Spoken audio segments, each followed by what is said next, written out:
अस्सलाम वालेकुम दोस्तों, मैं हूं इंजीनियर मोहम्मद अबूबकर और आप देख रहे हैं हमारा सोलर वर्क्स यूट्यूब चैनल। आज की वीडियो बहुत ही इंटरेस्टिंग होने जा रही है, वो इसलिए कि सोलर वर्क्स की टीम को गुजरावाला से अप्रोच किया, पसरूर रोड किला कालर के साथ सोकनवेंट गांव के अंदर। वहां पे क्या किया कि यहाँ पे हमने ऑलरेडी गुजरावाला के अंदर जिन लोगों की आटे वाली फ्लोर मिल के ऊपर हमने सिस्टम चक्की जिसे बोलते हैं लगाया हुआ था पहले, उन्होंने कहा कि इस टीम से आप सिस्टम लगवाएं, बहुत ही अच्छे लगाते हैं। उन्होंने हमें अप्रोच किया और हम सोकनवेंट आके सबसे पहले इसकी ड्राइंग हमने बनाई कि यहाँ पे स्ट्रक्चर कौन सा लगेगा और किस तरह लगेगा। यहाँ पे स्ट्रक्चर लगाना बहुत ही मुश्किल काम था। वो इसलिए था कि जहाँ पे हम गार्डर और चैनल यूज करते तो जिस तरह उनकी रूफ टॉप थी, छत थी, वहां पे जब हम सिस्टम इंस्टॉल करते तो उसकी कॉस्ट बहुत इंक्रीज हो जाती थी। वो क्या था, हाइट ज्यादा होने की वजह से 16-16 फुट हाइट होने की वजह से वहां पे खर्चा बहुत ज्यादा आ जाता। वहां पे जाके हमने प्रॉपर अच्छे तरीके से इसकी ड्राइंग बनाई। पहले ड्राइंग बनाने के बाद मेंटेन किया कि यहाँ पे कौन सा स्ट्रक्चर लगे जो कि मजबूत भी हो कंपेयर टू गार्डर और चैनल के, और दूसरे नंबर पे अच्छा भी लगे और साफ सुथरा भी लगे, और उसके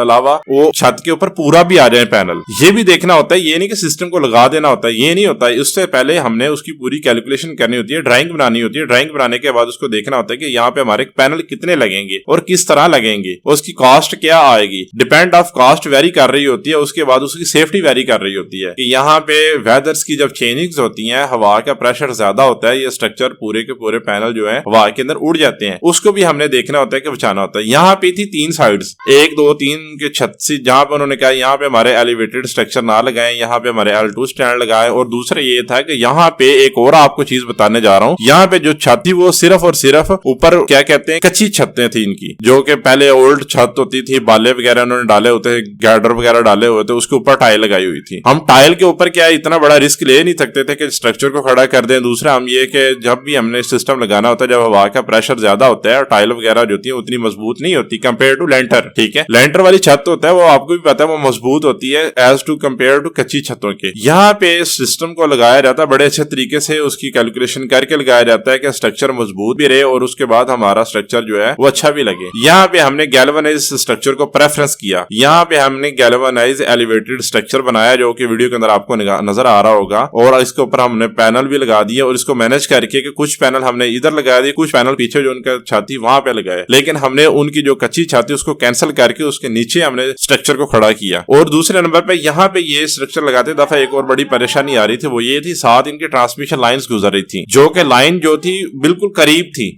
अगर हम पैनल्स को बाहर लेके जाते तो उसकी सेफ्टी को मद्देनजर रखते वो बहुत ज्यादा जो था डेंजरस हो जाता था सिस्टम लगाना भी और उसको सेव करना भी। उनको भी हमने मेंटेन किया और स्ट्रक्चर को भी खड़ा किया। यहाँ पे आपको नजर आ रहे होंगे जो कि हमने चैनल वाला स्ट्रक्चर यूज किया, बड़ा हैवी किस्म का यूज किया जो कि विंड प्रेशर को इजिली इंशाल्लाह बेयर कर सकता है। दूसरे नंबर पे क्या किया, हमने पैनल्स को बड़े अच्छे तरीके से, जहाँ पे एंगल भी इसका मद्देनजर रखा, स्ट्रक्चर भी मद्देनजर रखा, उसके बाद पैनल्स की रो का डिफरेंट भी मद्देनजर रखा, और उसके अंदर स्पेस हवा की भी जो अच्छे तरीके से क्रॉसिंग हो सकती थी वो की। सेकंड, यहाँ पे हमने क्या किया, हमने लोड कैलकुलेशन किया, आपको नजर आ रहा है वीडियो के अंदर। यहाँ पे जो ऑयल वाली थी वो भी एक मशीन लगी हुई थी ऑयल निकालने वाली, उसके बाद आटे वाली फ्लोर मिल भी थी, और यहाँ पे जो ओल्ड गांव के अंदर चक्की होती है, जो पत्थर वाली चक्की होती थी उसका आटा, वो चक्की लगी हुई थी एज कम्पेयर टू दूसरी। और इसके अंदर हमने जो इन्वर्टर यूज किया उसको हमने डस्ट से कैसे बचाना था, हीट से कैसे बचाना था, वो भी हमने जगह डिसाइड की कहाँ पे हमने लगाना। यहाँ पे हमने 10 किलोवाट का सोलर मैक्स का हमने इन्वर्टर यूज किया, वो IP66 इन्वर्टर और ऑन ग्रिड इन्वर्टर है जो कि ग्रीन मीटर के साथ हम लगाते हैं। इसकी क्या किया, हमने बॉक्स को अलग किया, डीपी बॉक्स को अलग किया, उसके बाद एसपीडीज वगैरह अलग लगाई। दूसरा ये था कि यहाँ पे हमने सबसे ज्यादा मसला आता है हीट का मसला आता है, दूसरा डस्ट का मसला था। इसके लिए हमने जगह को बड़े ही अच्छे तरीके से डिसाइड किया कि कहाँ पे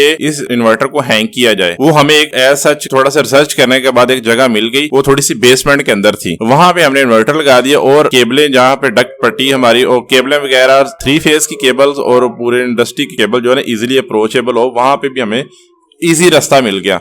हमारे तीनों मसले सॉर्ट आउट हो गए। यहाँ पे हमने जो इन्वर्टर लगाया है सोलर मैक्स का इन्वर्टर है, IP66 है, ऑन ग्रिड इन्वर्टर है, और ये इन्वर्टर एज कम्पेयर टू दूसरे इन्वर्टर इसका भी एफिशिएंसी और आउटपुट बहुत ही अच्छी आती है। यहाँ पे हमने जो ब्रेकर्स यूज किए हैं अच्छी क्वालिटी का यूज किए हैं, डीपी बॉक्स यूज किया, उसके बाद एसपीडीज वगैरह लगाई है इन्वर्टर्स के बिल्कुल दूर थोड़ा सा हटके। जो लोग ऑन ग्रिड सिस्टम लगवाना चाहते हैं, EFD वाला सिस्टम भी लगवाना चाहते हैं, सोलर वर्क्स की टीम से रब्ता कर सकते हैं।